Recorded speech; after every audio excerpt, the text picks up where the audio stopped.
They did not do right. To act justly is the first of all, knowing a person of integrity, fairness, and honesty. Wouldn't you agree there's a lot of erosion of integrity today? Susan Smith, 30 years ago in South Carolina, Spartanburg, South Carolina.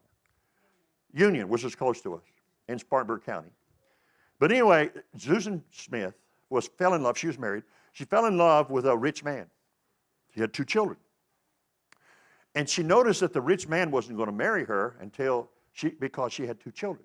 So she puts her 2 children in the back seat and strapped them down in baby seats, drove them into the lake, jumped out of the car, and they drowned.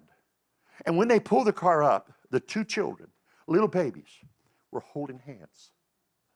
Were holding hands. Can you imagine? How could you do that? And she was sentenced to life in prison. I'm going to be honest with you. The Bible never tells us to spend life in prison. If you murder, you're killed. Period. And there are other sins that God says, capital punishment. We better get back to capital punishment.